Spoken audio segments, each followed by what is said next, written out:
good to have you with us. What do we make of that first half? Tough 40 minutes for your guys. Yeah, a bit disappointing. That last try particularly. They've defended well, but Ealing are a well-drilled side. Absolutely. Full-time pros. Exactly. I mean, we're sort of looking at two extremes of the division here, aren't we? We've got one team which you just come up, National 1 champions, still maintaining the Tuesday, Thursday after we all know what happened then, 20 years ago, wasn't it now? The early days of professionalism, and against a team that are hoping to go into the Premiership. I mean, Ealing are a good side and well-disciplined. Some of the scrums have been good. We've had 2 or 3 where we've been on top. Lineouts would have been disappointing. We've been doing well in lineouts, but we've overthrown 3, I think, on the trot. I'm very impressed with Ealing. It's a good side. And now, how long have you been involved? Tell us about your involvement with Richmond. I'm guessing from the accent, you're more from Richmond up the M1, up the A1, no, or is it the other side? No, that's insulting. I'm actually from Wigan. Never call a Lancastrian a Yorkshireman. No, quite. So I moved here in '83 and joined Richmond. I played for Richmond for 3 or 4 years, and then semi-retired. Played till I was far too old, and I then was president about 5 years ago. Did 3 years of that, and then was now chairman. So, like we mentioned, as we know, sort of the early days of professionalism when you guys you went down the full-time route, and then you ended up having to work your way back from the bottom up to second tier. I mean, how much has that impacted on everything you do this day and age? I think the truth is everybody at the club is aware of what happened, and that we don't want to put ourselves in that position again. And we're very careful with the money.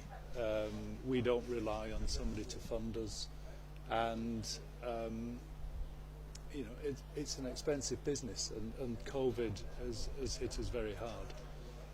But we provide rugby, community rugby, but at serious level, and we don't pay our players a lot, but we do try and pay them, and we've been very successful. And that's going to be your model going on. There's no sort of ambition to push on further. I mean, you are one of those famous names. Yeah, we are. No, I'm not going to say never, but and if somebody wandered in tomorrow and gave us 10, 15 million, then we might have a go at it. But at the minute, we don't have those resources, and we're determined that we don't go back into administration. And who can blame you? I mean, I suppose it's one of those ones where it has to be the right fit for the club and everyone involved. Yeah. I mean, it's sort of, how big is the club? I mean, how many in terms of numbers? Well, we've got nearly 3,000 members. We've got 5 senior men's teams. We've 2 women's teams. We've got minis and youth, and I know Ealing them as well have minis and youth. But we have 5, 6 fields on a Sunday morning completely full. And of course, your women's team are in the Premiership. I mean, they were in the Premiership until last year, and then we were required to go through a tendering process, which we did, and unfortunately, the RFU went with. They went with sides that were associated with the professional Premier sides, and again, we are not in the. We just don't have the resources to be paying semi-pro women rugby players. But like I say, you're a well-known name in rugby circles, and you're down the road from Harlequins. You've got links with them. Obviously, Adam Jones is here today. Yeah, you've got a couple of loan. Jack Musk. Jack Musk is on loan.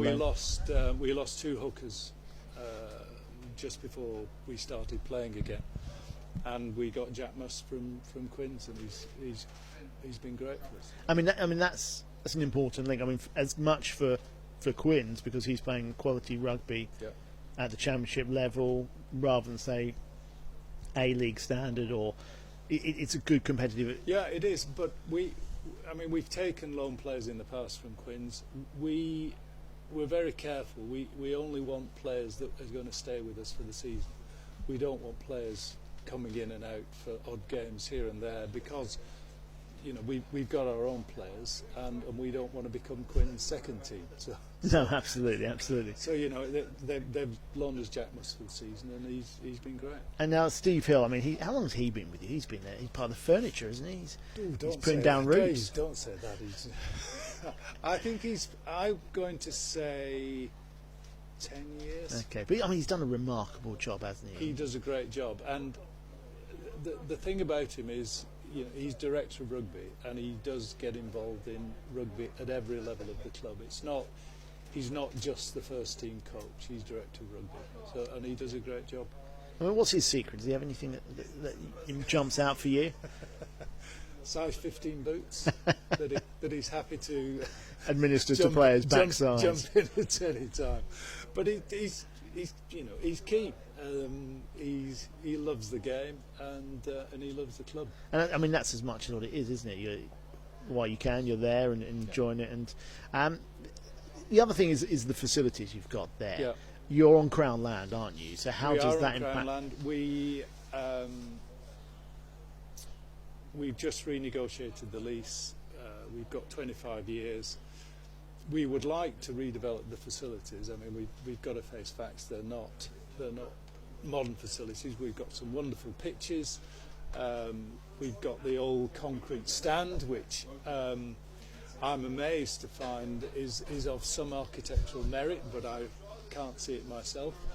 But we would like to do some redevelopment. We want to put some community sports facilities there, but it's expensive, and we are currently looking to try and find the resources to do that. Yeah, I mean, how's that impact? You have a lease, you can build and develop while you have a lease. Yep. Would you like it to be a little bit longer than 25 years? We would, and I think the Crown, if we came up with the right proposals, the Crown would be prepared to extend it. I mean, I play golf at Royal Mid Surrey. It's next door, and that is also Crown land, and they've got a 125-year lease. So I think it's, if you come up with the right scheme, then we'll be able to extend the lease, I'm sure. No, I mean, obviously, this season it's no one's going down. Next year, Scottish old rivals, will they still be with you, or are they're going to be off to Esher by They then? were going to go to Esher, but I'm pleased to say that they've come back, and they're going to do another year. Okay. So fingers crossed. Good luck. No, I mean, yeah. Sort of if you could sum up the ethos of the club in a few words, how would you do it? Do you think? I think essentially we are a community rugby club that want to provide the highest level of rugby that we can, and at the minute that's the Championship, and but we provide rugby at all levels, and I think one of the things that we're proud of is that players can and do start on the 5th team and make their way up to the 1st team, and I think that for a lot of players is a big draw. They can, we get lots of young players come out from university, and they can see that with a bit of hard work and a bit of luck, that they could finish up playing on the 1st team in the Championship or National 1 or wherever we are at the time. And you're still enjoying watching it? You won't be here otherwise, would you? I'm from Wigan. I love it. Well, John, thank you very much for coming to talk. It was really good to chat to you and find out about the club. And pleasure. Good luck for the second half and the rest of the season.